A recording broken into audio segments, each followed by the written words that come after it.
아멘. 할렐루야. 네. 주님의 이름으로 사랑하고 축복합니다. 우리 가운데에 눈에 보이시진 않지만 지금 이 시간에도 우리 심령 안에 찾아오셔서 하늘의 양식을 공급하시고 하나님이 하시는, 하나님이 행하시는 은혜와 역사를 우리 가운데 부어주시고 이루시는 하나님의 은총이 충만하기를 주의 이름으로 간절히 축복합니다. 코로나가 엄습해온 이후에 예배 그리고 교회의 모습은 많이 변했습니다. 우리의 의지와 상관없이 여러 가지 변화의 모습도 생기고 있고 여러 가지 이 모양도 좀 바꿔가고 애를 쓰고 있습니다. 낯설은 예배의 모습이나 우리 예전, 예식 그리고 공동체의 이 모습들, 이제 우리는 이 모습들을 이전까지는 그냥 그러려냐고 지내왔지만 이제는 이 안에 어떤 의미가 담겨 있는지 새롭게 해석하고 또 이 의미대로 어떻게 우리가 행하고 믿고 따라야 하는가 해석해야 될 숙제를 떠안고 있습니다. 코로나 이후에 지금까지 우리는 계속해서 그래서 질문합니다. 교회는 도대체 무엇인가? 그리고 교회에 우리로 이 한 이름으로 한 예수 안에서 모여 있는 우리 교회는 도대체 어떤 것이며 무엇이 이 교회의 정의이냐 질문하지 않을 수가 없습니다. 저도 역시 이 질문을 계속해 오고 있고 앞으로도 이 질문을 계속해 나가야 될 것 같아요. 헬라어로 교회를 뜻하는 단어 여러분 다 아실 겁니다. 들어보셨죠? 에클레시아라고 하는 단어입니다. 에클레시아라고 하는 교회라는 단어는 에크, 밖으로라는 말과 칼레오, 부르다라고 하는 말이 합쳐진 단어예요. 그러니까 이 말 뜻대로 한다면 세상 밖으로 부르심을 받은 사람들이란 뜻입니다. 세상 밖으로 초대를 받은 사람들이죠. 그렇다면 교회, 이 교회란 뜻은 뭡니까? 예수를 주로 고백하는 사람들이라는 뜻은 이전까지 세상에서 살아가던 방식, 이전까지 세상이 요구해왔던 방식으로 살아가던 삶을 멈추고 이제는 벗어나서 그리스도 예수 안에서 또한 그리스도 예수만을 믿는 믿음으로 살겠노라고 그런 방식으로 이제 사는 그런 삶으로 초대받은 사람들, 이게 바로 교회라는 정의가 되는 거죠. 여러분 이렇게 믿음으로 초대를 받았다. 이게 교회인데 그럼 여러분 믿음의 내용이 뭡니까? 무엇을 믿기 위해서 우리가 초대를 받은 걸까요? 믿음 없이 믿음 없는 삶을 살다가 믿는 삶으로 초대를 받았다고 했는데 도대체 무엇을 믿는 겁니까? 이 믿음의 핵심은 재론의 여지 없이 부활하신 예수, 예수의 부활입니다. 이걸 믿는 것이 바로 교회 공동체죠. 그러나 여러분 역시 죽은 자가 다시 살아났다라고 하는 이 말, 부활이란 말은 너무나 어렵죠. 그냥 듣자마자 죽은 자가 다시 살아났어? 아멘, 나 믿어. 이거 정말 어려운 일입니다. 어지간해서 믿을 수 없는 일이죠. 그래서 이제 교회 안에서도요, 예수님의 이 부활, 죽은 자가 다시 살아난 이 이야기에 대한 다양한 해석들이 존재합니다. 그 중에는 이런 것도 있습니다. 예수님께서 실제로 죽은 것이 아니라 그때 잠시 기절했었는데 서늘한 이 동굴 속에 있다가 나중에 잠이 깼다. 그래서 잠시 기절했던 거다. 이런 주장을 말하는 사람도 있고요. 또 예수님이 부활했다. 이 말을 제자들이 어느 날 몰래 찾아가서 예수의 시신을 도구라고 훔쳐다가 숨겨놓았다. 그것을 예수의 부활이라 말하는 것이다. 주장하는 사람도 있습니다. 또 그런가 하면 예수님께서 진짜로 사신 건 아니다. 실제로는 죽었고 그를 따르던 무리들과 제자들 안에 이전에 살아계셨던 예수님께서 가르치시고 보여주시고 행하셨던 모든 말씀들이 어느 날 깨닫게 되어진 거죠. 그 깨닫게 되어진 것들, 새로운 깨달음을 얻게 된 것들, 그래서 그대로 사는 것, 그래서 제자들 안에서 예수가 부활한 것이다 라고 하는 그런 주장도 있습니다. 그런데 여러분 이런 주장을 따르게 되면 결국 이 주장들은 우리에게 어떤 삶, 어떤 신앙의 삶을 우리에게 요구하냐면 예수께서 생전에 그러셨던 것처럼 예수님의 정신을 본받아서 예수와 함께 예수님이 그랬던 것처럼 연약한 자들을 돌보고 어려운 곳에서 찾아가고 자비와 선행을 행하며 의롭고 공의로운 삶, 정의롭게 살아가는 것, 이렇게 살자, 이렇게 살도록 하여라, 이런 실천적인 과제를 우리에게 던져줍니다. 그런데 이런 생각 참 좋은 것이고 물론 예수님의 정신을 따라서 우리가 이렇게 살아야 되는 게 맞는 것이지만 이런 생각을 하게 되면 결국 이것은 기독교 신앙이 도덕적이고 윤리적인 사회적인 책임을 다하는 이런 수준으로 자리매김할 수밖에 없게 되는 거예요. 근데 예수님을 믿는다는 것, 우리가 하나님을 믿는다는 것, 기독교 신앙을 갖게 된다는 것은 이런 게 아닙니다. 이런 것이 아니에요. 아무리 의롭게 살고 착하게 살고 명예롭게 산다 하더라도, 타인에게 선을 행하며 산다 하더라도 그것을 위해서 우리가 예수를 믿고 하나님을 믿는 건 아니라는 거죠. 그건 기독교의 핵심 아니에요. 그런 식으로 살아간다고 해서 여러분 생명을 얻을 수 있습니까? 아무리 착하고 선하고 의롭게 산다고 해서, 우리가 정의를 행하고 공의를 행하며 산다고 해서 생명을 얻고 구원을 받을 수 있습니까? 그렇지 않습니다. 기독교 신앙은 명성을 얻고 괜찮은 사람 되려고 하는 것이 아니라 하나님의 능력에 기대어서 그의 구원을 얻기 위한 길입니다. 기독교 2000년 역사는 오히려 무엇을 붙잡고 살아왔냐면, 다양한 의견들과 다양한 학설들, 다양한 주장, 우리가 이렇게 살자 저렇게 살자는 이야기 참 많았지만, 교회는 2000년 역사 가운데 끊임없이 포기함 없이 손바닥에 못자국이 새겨지고 옆구리에 창자국이 선명했던 예수의 부활 경험, 부활하신 예수를 경험하는 것, 그 예수 안에서 살아나 있음을, 내가 살고 있음을 깨닫는 것, 이것을 목적으로 달려왔어요. 그게 교회 역사였습니다. 2000년 교회 역사는 언제나 동일했습니다. 교회의 모습이 이런 식으로 저런 식으로, 예전이 이런 식으로 저런 식으로, 학식이 있는 사람, 명망 있는 사람 다 모이고 아닌 사람, 그런 사람 다 있어도, 시대가 바뀌고 문화가 바뀌고 지역이 바뀌어도 교회는 늘 부활하신 예수에게 초점을 맞추고 달려왔습니다. 예수 부활, 하나님의 구원이 우리 가운데 임하고 있음을 예수님께서 부활하셨다는 사건 안에서 발견하게 됩니다. 그러니 예수의 부활은 너무나 중요한 겁니다. 교회는 늘 그래서 예수의 부활에 온 운명을 걸고 달려온 겁니다.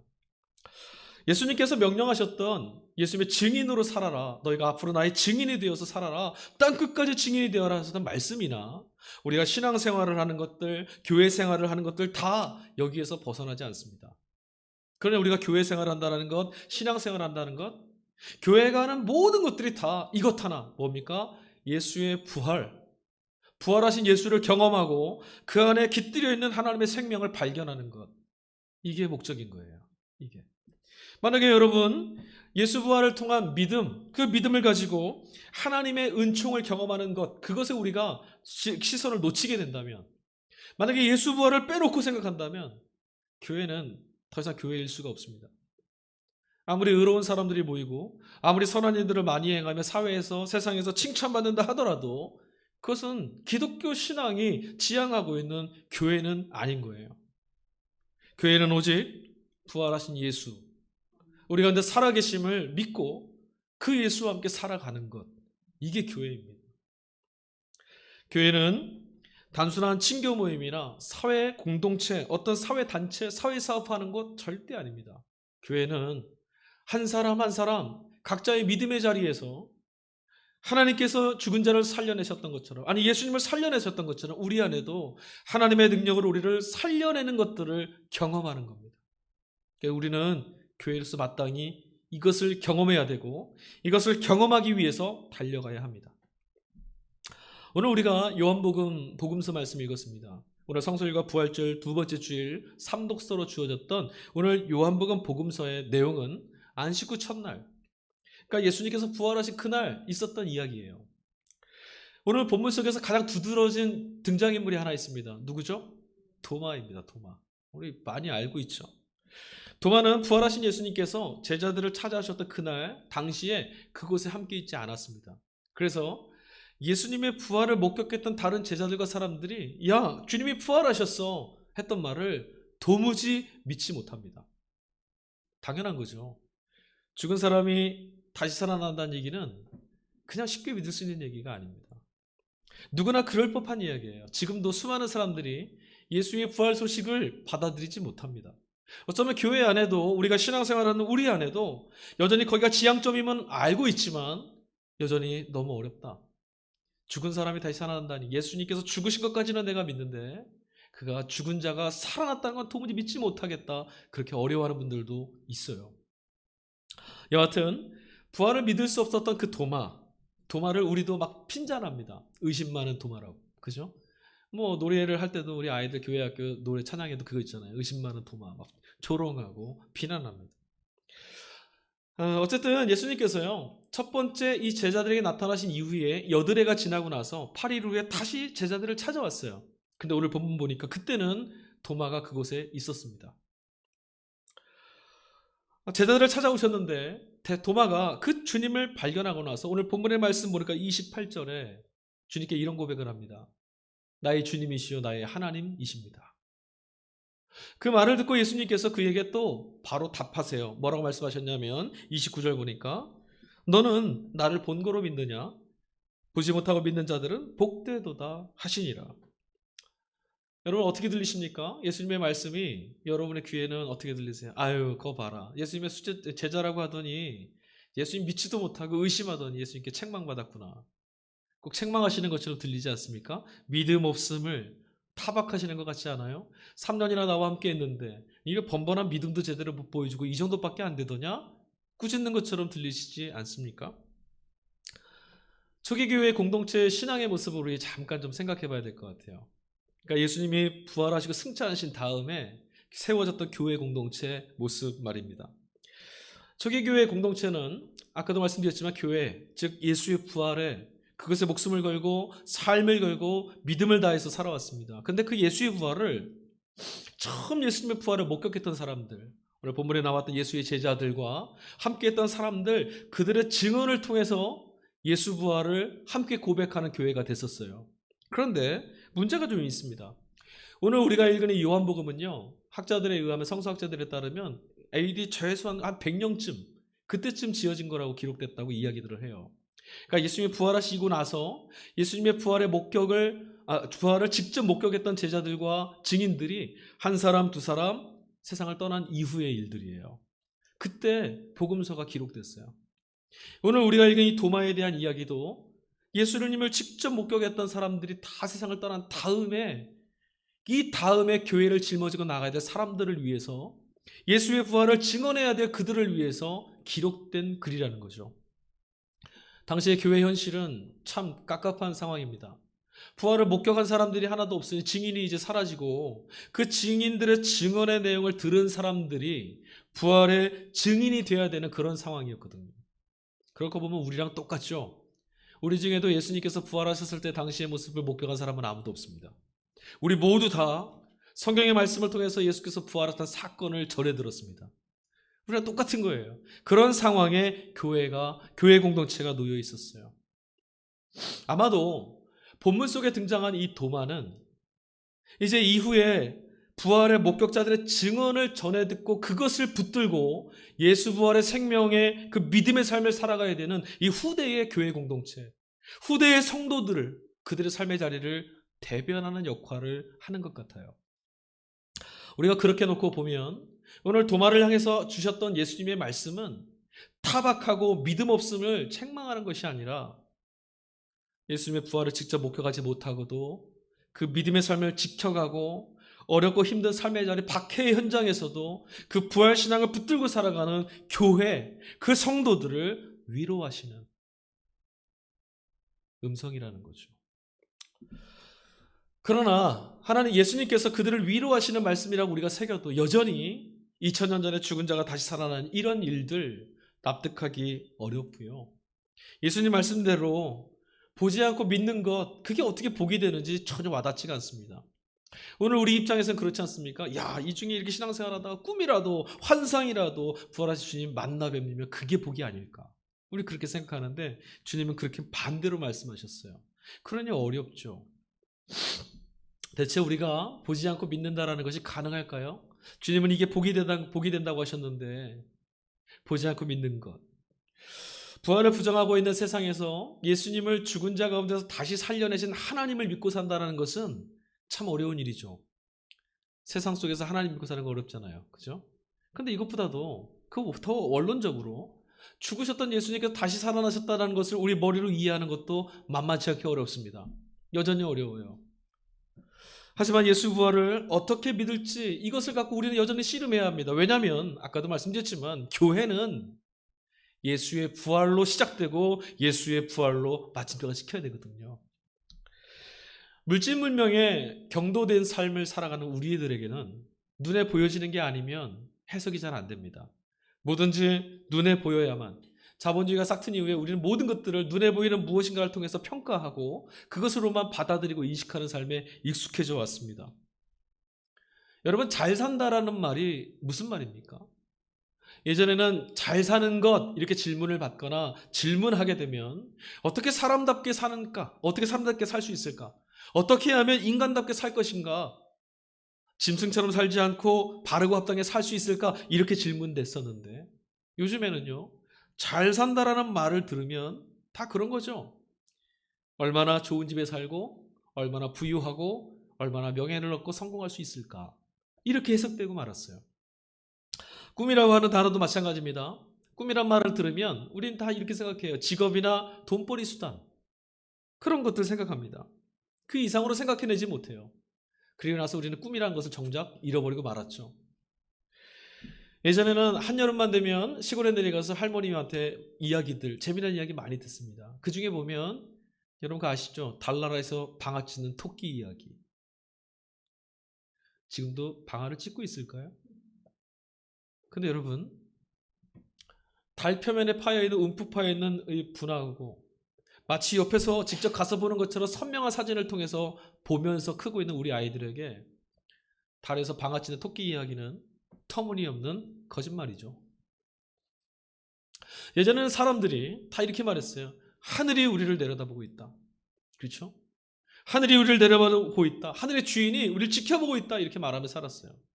그런데 어느 날 우주 밖에 나가서 하늘을 보니 야, 하늘 저 밖에는 깜깜하더라. 아무것도 없더라. 이런 말을 우리는 듣게 돼버렸어요. 그리고 나서 우리는 그 하늘의 주인의 자리를 모두 잃어버리고 말았죠. 그런 우리들에게 부활이라고 하는 이런 이야기도 역시 너무나 허무맹랑하고 말도 되지 않는 그냥 2000년 전에 옛날에 쓰여진 어떤 이야기 속의 한 토막, 그냥 예전에 기록됐던 고리타분한 그런 신앙의 종교적인 언어일 뿐이다. 이렇게 우리를 마음을 어렵게 하기도 하죠. 하지만 여러분 한번 질문해 볼게요. 정말 눈에 보여지는 것만이 믿을 수 있는 것들을 담보합니까? 그리고 우리가 정말 눈에 보는 것, 볼 수 있어야만 믿을 수 있습니까? 우리가 뭔가를 믿고 있다는 것은 다 눈에 보고 확인한 것입니까? 그렇지 않거든요.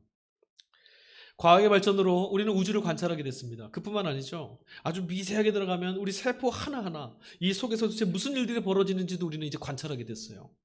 그런데 여러분 여전히 그렇게 우주를 관찰하게 되고 세포를 관찰하게 되고 그런 놀라운 능력을 갖게 되었어도 우주의 끝이 어디냐라고 말하는 것은 여전히 우리에게 미지입니다.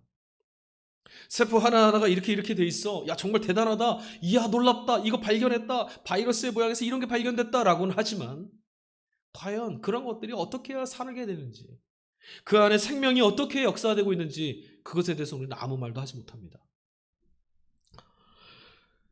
우주의 끝이라던가 별의 개수가 얼마이던가 또는 유전자의 배열이라던가 복제인간에 대해 윤리에 관한 문제들 예전에 볼 수 없었을 때는 이런 질문을 하지 않아도 됐어요. 몰랐거든요. 근데 여러분 눈으로 보게 된 이후부터는 우리는 많은 것을 알게 되었다고 말하지만 실제로는요 많은 것을 잃어버렸어요. 모르는 것이 더 많아졌습니다. 오히려 마땅히 알아야 될 것, 마땅히 사람다운 삶을 살기 위해서 우리가 알고 있어야 되는 것들은 다 잃어버리고 살아요. 달에 가서 토끼가 없음을 알게 되었다고는 하지만 우린 큰 걸 잃어버렸습니다. 마음속에 달도 품을 수 있었던 이 넉넉함을 잃어버리고 말았어요. 하늘 위에 올라보니 아무것도 없더라 라고 말한 순간부터 사람들은 땅 위에서 주인 노릇하며 살게 됐습니다. 제 멋대로 행하고 불의를 저지르고 타인을 해코지하면서도 조금도 부끄러움을 느끼지 못하고 두려움 없이 살아가는 기형적인 인간들이 만들어지기 시작했어요. 그뿐 아니죠. 우리는 보는 것이 삶에 영향을 많이 끼칠 거라 생각하지만 실제로는요. 우리가 본 것들이 우리 삶을 바꾸거나 영향을 주거나 하지도 않습니다. 여러분 보십시오. 우리 주변에는 정말 의롭고 정직하고 바르게 살기 위해서 세상을 빛처럼 비추어내며 사는 사람들이 있어요. 우리 그런 사람들 볼 때마다 감동도 받고요. 마땅히 그 길이 옳다라는 것도 알고 있어요. 그런가 하면 야, 뭐 저런 인간이 다 있을까? 어떻게 저렇게 악을 행하면서도 뻔뻔히 살 수 있는가 하는 사람들도 있죠. 그런 사람들 보면 불편합니다. 근데 여러분 우리 분명히 눈으로 보고 그것이 옳음을 그것이 그름을 알고 있음에도 야 정말 감동 주는 저런 사람들처럼도 살고 있어? 야, 저렇게 불의하고 악하게 사는 사람들처럼 살고 있는 건 아니지? 이런 질문에 자유롭지가 않죠. 눈으로 보고 있고 알고 있지만 그렇게 사는 건 아닙니다. 여러분, 사실 눈에 보이는 것만 믿겠다라고 말하는 우리들의 언어는 속에 감춰진 게 있어요. 그냥 밖에 나가보면 그렇잖아요. 야, 하나님이 어디 있어? 눈에 좀 보여줘봐. 대부분이 그래요. 야, 눈에 보이지 않는 건 가짜. 있는 게 아니야. 그거 믿고 어떻게 살아? 있는 거, 눈에 보이는 것 좀 믿고 살아. 그런데 눈에 보이는 것만 믿고 살겠습니다라고 하는 말 속에 감춰진 건 뭐냐면, 드러나지 않고 보여지지 않는 가치들은 난 선택하지 않겠다. 그런 건 난 중요시 여기지 않겠다라는 마음, 그걸 감추려고 괜히 하는 말들이죠. 보이지 않는 곳에 관심 두지 않는 그런 사람들이 많아지는 세상에서는 진실과 진리, 마땅한 가치들은 드러나지 않고 묻혀지게 되고요. 그런 세상에서는 눌려서 고통당하는 이들 많을 수밖에 없습니다. 여러분, 예수님의 부활을 믿는다는 것이 구체적으로 뭐겠습니까? 우리가 예수님의 부활을 믿습니다라고 하는 내용이 뭐냐는 거예요. 여러분, 믿는다라는 것을요, 오해하지 마세요. 믿는다라는 것은 보는 것을 포기하는 게 아니에요. 우리가 믿습니다라고 말하는 것은 눈에 보지 않으면 안 된다, 없다, 눈에 보여지지 않으면 아무것도 아니다라고 말하는 선택 못하겠는 세상에서 우리는 믿음으로도 볼 수 있다는 걸 선택하는 권리를 얻는 거죠. 실제로 여러분, 생명, 자유, 평화, 사랑, 사람의 삶에 마땅하고 너무 중요한 가치들은 대부분 눈에 보이지 않는 거예요. 대부분 우리 눈에 보이는 것들 있죠. 우리가 그토록 찾고 구하는 것들, 많은 사람들이 쫓아가는 그 눈에 보이는 것들은, 여러분, 얼마 전에 벚꽃이 아주 흐드러지게 폈었잖아요. 며칠 어저께인가 봤더니 이미 벚꽃들이 다 치면서 빨개졌어요. 하얗고 화려하게 흐드러지게 폈던 벚들이 이제 잎사귀가 다 떨어지고 울긋불긋해졌더라고요. 이런 거예요. 눈에 보이시는 것들은 아무리 화려한 것 같아도 곧 사라지고 맙니다. 이해는 되지 않지만 여러분, 이게 와닿진 않으실 거예요. 그래도 눈에 보이는 것이 분명한 거잖아. 그죠? 사람들은 상대방이 나를 얼마나 인정하고 사랑하는지를 자꾸 확인하고 싶어하는 그런 경향이 있습니다. 이게 본능이죠. 그래서 연인들 사이에는요, 항상 이렇게 말해요. 얼마나 나 사랑해? 끊임없이 물으면 자기 나 얼마나 사랑해? 헤어질 때쯤 또 물어봅니다. 자기 정말 나 사랑해? 계속 물어봐요. 그래서 젊은 연인들은요, 이런 사랑을 확인하기 위해서 주로 뭐 하죠? 선물도 사다 주고 이벤트 같은 거 많이 해요. 그런데 문제가 하나 있습니다. 사랑, 보이지 않는 귀한 가치인 사랑을 자꾸 눈에 보이는 어떤 것, 이런 것으로 확인하려고 하다 보면, 익숙해지다 보면 더 강렬하고 더 자극적이고 더 화려해 보이는 것들을 찾게 됩니다. 그런 조바심에 사로잡힐 수밖에 없어요. 그러다 보면 나중에는요, 이런 말까지 하죠. 하늘에 있는 별 정도 따오면 내가 사랑한다고 믿을게. 눈에 보이는 것만 찾다 보면 그 사람 안에 담겨있는 사람됨, 그의 마음, 그의 순수함, 사랑, 옆에 있어도 볼 수 없게 됩니다. 눈을 잃어버리는 거예요. 여러분, 드라마에 보면 그러잖아요. 부쩍 선물도 많이 하고 부쩍 친절해졌고, 야, 너무 좋아, 너무 행복해, 오늘날부터 갑자기 왜 이렇게 친절해진지 몰라, 너무 좋다 했는데 나중에 봤더니 그 상대방이 뭐였어요? 외도를 했고 파국에 이르게 되는 그 드라마의 이야기들, 이거 허망한 이야기들, 그냥 무조건 다 헛된 얘기는 아닌 거예요. 부활하신 주님을 만난 이후에 도마가 나의 주님이십니다, 나의 하나님이십니다 라고 주님께 고백했습니다. 여러분, 이 고백, 나의 주님이라고 불렀던 이 고백은 초대교회 공동체, 교회의 공동체가 역사 가운데 늘 끊임없이, 또한 예수의 부활을 추구하고 예수의 부활을 경험하며 그것만을 믿고 살아갔던 모든 믿음의 사람들의 공통된 고백입니다. 부활하신 예수를 보고 나의 주님이십니다 라고 말하는 것. 여러분, 주님이라고 하는 이 말은 헬라어 단어로 퀴리어스라고 하는 말입니다. 이 단어는 본래 황제에게만 전속되어 있던 단어였어요. 칭호였어요. 그러니까 황제에게만 붙여줄 수 있는 말인 거죠. 누구도 사용할 수 없습니다. 황제는 어떤 사람입니까? 그 당시 로마 황제는 세계를 제패하는 절대 패권자입니다. 황제의 눈에 잘 보이면 사는 거고, 황제의 눈에 잘 안 보이면 죽는 겁니다. 우리 영화 같은 데 보면 황제가 이렇게 하잖아요. 그죠? 이렇게 하면 죽고 이렇게 하면 살고. 황제는 생명과 죽음, 삶과 죽음, 생사 여탈권을 붙잡고 있는 존재예요. 절대의 권력자입니다. 그런데 황제를 향해서 불렀던 이 칭호를 초대교회 공동체는 교회 공동체는 거부했습니다. 황제에게만 부르자고 했던 이 칭호를 초대교회의 성도들은 그리할 수 없다라고 거부했어요. 그리고 오늘 도마가 고백한 것처럼 십자가에 달려 죽으시고 사흘 만에 부활하신 예수께만 이 칭호를 붙이겠노라고 고백했죠. 그럼 어떻게 되는 거죠? 황제의 세상에서 이제 내 목숨도 내어놓겠다라고 하는 고백이에요. 그러니 주님 하고 부르는 고백은 얼마나 무거운 단어입니까? 오늘 이 시대에 저와 여러분이 살고 있는 이 삶의 자리에서 우리의 생사 여탈권을 부여잡고 있는 건 무엇입니까? 누가 저와 여러분의 삶에 죽음과 삶, 사냐 죽느냐 하는 권리를 갖고 있습니까? 오늘 이 신앙의 자리에서, 예배의 자리에서 우리가 생명이 하나님께만 있습니다 하는 고백은 여기서는 유효한데, 그러면 저분을 열고 나가서 우리의 각자의 삶에서 이 신앙의 고백이 여전히 동일하게 적용되고 있느냐고 하는 질문이에요. 정말 내 생명이 하나님께만 있습니다라고 우리 고백할 수 있느냐? 기업의 오너나 또 권력자들, 정치인들, 돈이 많은 사람들, 힘 있는 사람들, 그들 앞에 서기만 하면 주눅들고 움츠려지고 비굴해지는, 그게 우리들의 삶이 아니었습니까? 개인이나 공동체뿐만 아니죠. 한 국가도 마찬가지입니다. 약소국은 강대국에 의해서 약소국의 정의나 약소국의 권리는 처참히 깨어질 수도 있는 게 오늘의 시대죠. 힘이 지배하는 시대입니다. 그런 시대에 예수의 부활을 믿는다는 것은 삶과 죽은 오로지 하나님께만 있다는 것, 부활하신 온 땅에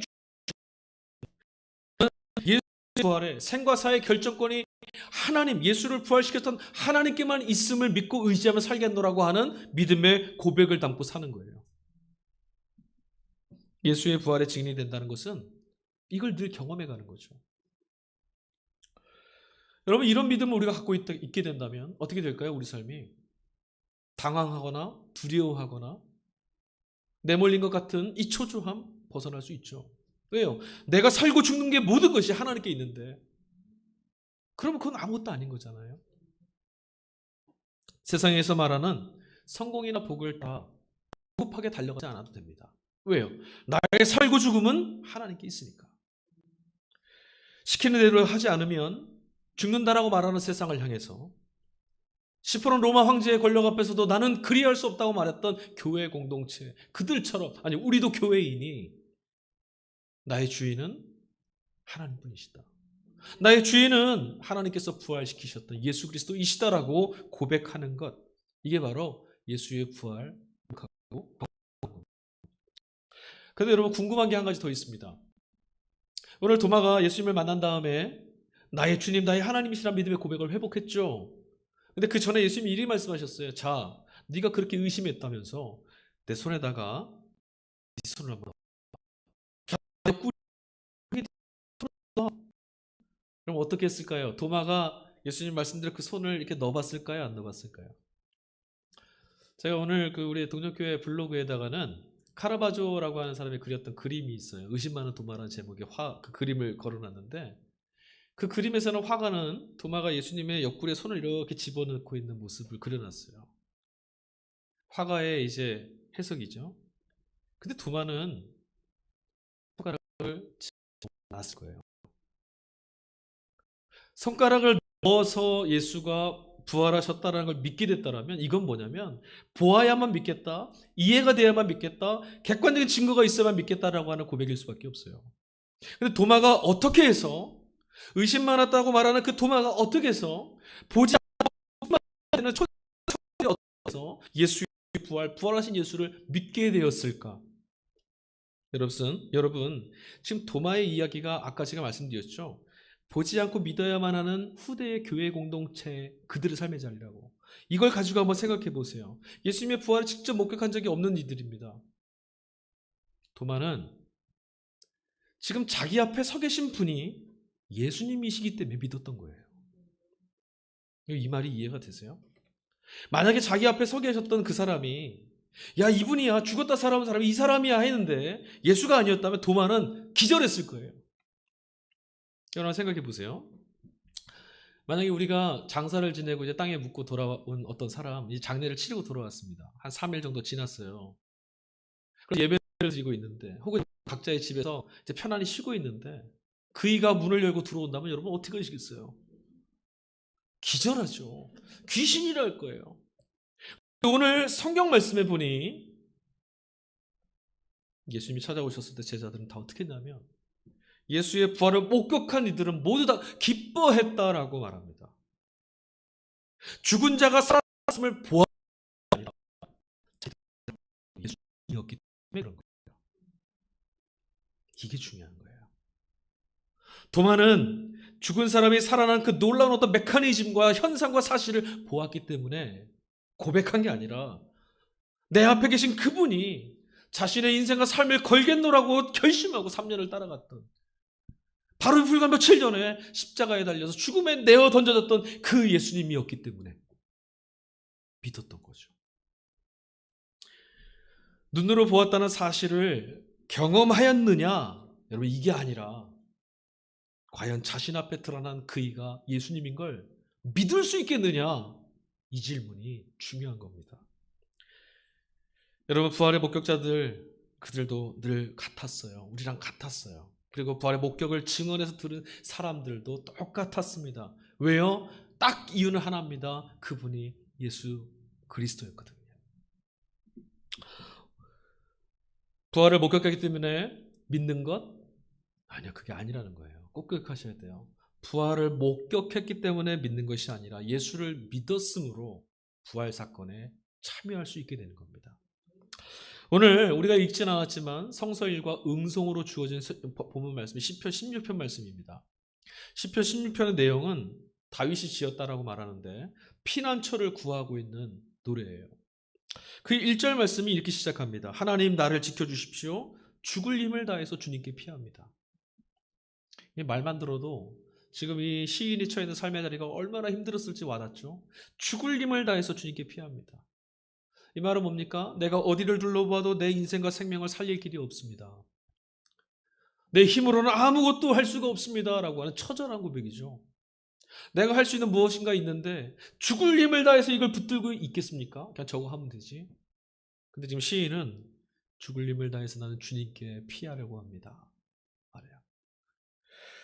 자신이 얼마나 무능하고 얼마나 무력한지, 삶 앞에 놓여져 있는 자신이 얼마나 무능력한 자인지, 실존이라는 것이, 자신의 인생의 실존이라는 것이 나는 나를 구원할 수 없다라는 것을 처절하게 깨달은 사람이 고백하는 거죠. 괴로운 하지만, 우리는 염려는 하지만, 근심은 하지만 이처럼 나는 아무것도 할 수 없다라고 하는 그 민낯을 보는 걸 자꾸 두려워합니다. 염려를 하면서도 막 내 힘으로 뭔가를 하려고 바삐 돌아다니고 힘을 씁니다. 괴로워하면서 내가 어찌할까를 찾아 헤매어 다닙니다. 그래서 더 고달파합니다. 세상이 우리를 그렇게 만들기도 하고 우리 스스로도 그런 무능한 나 자신을 들여다보는 걸 무서워하고 회피하는 거죠. 그런데 여러분, 오늘 16편, 시편 16편의 시편 기자는 그런 절망의 상황 속에서 이런 고백을 합니다. 16편 7절과 8절 제가 메시지 성경 버전을 읽어드릴게요. 나는 잠잘 때에도 내 마음을 굳게 붙잡습니다. 나 밤낮 하나님을 붙들겠습니다. 귀한 것 주시는 주님을 절대 떠나지 않으렵니다. 아멘. 독일의 유명한 실존주의 철학자 중에 마틴 하이데거라는 철학자가 있습니다. 아주 천재죠. 이 사람이 근현대 철학을 아주 다 그냥 기틀을 바꿔놓은 사람이에요. 근데 이 하이데거가요, 인간을 어떻게 정의해 내렸냐면 인간은 세상 안으로 내던져진 존재다 이렇게 말했어요. 내던져진 존재. 그러고 보니 그런 것 같아요. 우리 중에 누구도 난 이제 세상에 태어나야지 해서 태어난 사람 아무도 없어요. 눈을 떠봤다는 세상에 와 있는 거죠. 누군가 나를 여기에 보냈습니다. 시인은, 오늘 시편 16편의 시인은 하이데거의 말처럼 내어 던져져 있는 인생, 그러고 눈을 떠보니 황망하기만 한 이런 삶의 자리에서 그런 쓰러지고 넘어지고 채이고 무너지고 상해서 포기하지 않았습니다. 그런 실존을 발견하고도 그는 다시 일어나서 지금 뭐 하고 있어요? 주님을 붙들었어요. 의지할 것도 기댈 것도 없고 소망도 한 터럭 없었던 그 삶의 자리에서 시인은 이렇게 고백합니다. 하나님이시라면 나를 넉넉히 구원하실 수 있다. 하나님이시라면, 그분이라면 나를 지금 붙들어 주실 수 있다. 이거 붙드는 거죠. 그 순간 버려진 그 허로운 그 광야와 같은 그런 인생의 자리에 평안이 영혼 속에 채워지기 시작했다는 거예요. 시인에게 주어졌던 이 평안이 부럽습니다. 내 인생과 삶에 불어닥치는 이 허무 가운데 내몰린 우리에게도 이런 참된 평안이 밀려들 수 있기를, 채워지기를, 경험되기를 간절히 축원합니다. 시인은 어떻게 보지 않고도 그 하나님을 믿을 수 있었을까요? 어떻게 보이지도 않는 그 삶의 자리에서 나는 하나님만을 붙들겠습니다라고 달려가면서 하나님이 주시는 평안을 누릴 수 있었을까? 보았기 때문입니까? 아니요, 믿었기 때문입니다. 부활하신 예수님은 도마에게 가셔서 보지 않고 믿는 자가 복이 있다라고 말씀하셨습니다. 네, 그렇습니다. 맞습니다. 보지 않고 보는 것은, 믿는 것은 정말 복입니다. 자신 앞에 서 있는 그이가 예수님이란 것을 분명히 알게 될 때, 아니 알게 하셔서 예수님을 통해 부활을 받아들일 수 있게 되는 것. 그 누가 하시는 일이요? 하나님의 아들이시니 넉넉하시다라고 고백할 수 있는 그 마음 누가 불어넣어 주시는 거죠? 하나님만이 주시는 겁니다. 보지 않고 들음으로도 넉넉히 믿음의 끈을 붙잡을 수 있도록 해주시는 것, 하나님이 우리에게 부어주시는 은혜인 줄로 믿습니다. 하나님이 베푸시는 은혜, 그러니까 복인 겁니다. 거저주시는 그 은혜가 있으므로 우리는 부활의 생명에 참여되는 자가 되고 부활의 삶을 살아가는 증인이 될 수 있습니다. 어둠이 우리를 짓누르고 찾아올 때에 그 모든 어둠, 거짓된 권세를 물리치고 하나님만이 나의 주인이십니다라고 고백할 수 있는 의로움의 당당함을 믿을 때에 우리에게 주셨다는 거예요. 보아야만 부활을 믿을 수 있게 되는 우리는 이미 2000년 후에 태어나서 이제 끝나는 거 아닙니까? 근데 하나님은 우리에게 보지 않고도 부활의 말씀을 듣고 믿을 수 있게 하셨으니 이게 복인 겁니다. 여러분, 보아야만 사는 것이 아닙니다. 믿으면 삽니다. 볼 때만 경험되는 것이 아닙니다. 믿을 때에 하나님은 경험케 하십니다. 그것이 죽은 자를 살려내시는 하나님의 신비로운 방식입니다. 믿음을 통해서만 역사하신다는 것이 하나님만의 방식인 겁니다. 우린 그 방식에, 예수님이 다시 살아나신 그 부활의 생명에 우리 인생을 걸고 살아가는 사람들입니다. 우리들이야말로 보지 않고 믿는 복된 사람들, 바로 주님의 교회인 줄로 믿습니다. 기도하겠습니다. 하나님 감사합니다. 오늘 이 부활의 아침, 무덤을 깨뜨리시고 일어나 우리에게 부활의 생명을 허락하신 예수님을 믿음으로 바라보게 하여 주시니 감사합니다. 삶의 자리에 우리가 내어 던져져 시름하고 절망하며 땅의 것들을 바라보면서 살았던 그 자리에 생명을 걸어갈 수 있도록 우리를 불러주시니 감사합니다. 주님, 보지 못하면 아무것도 할 수 없다라고 말하는, 보지 못하면 아무것도 없다라고 말하는 세상에서 진리의 말씀으로, 생명의 말씀으로, 사랑의 말씀으로 우리 신앙을 부르고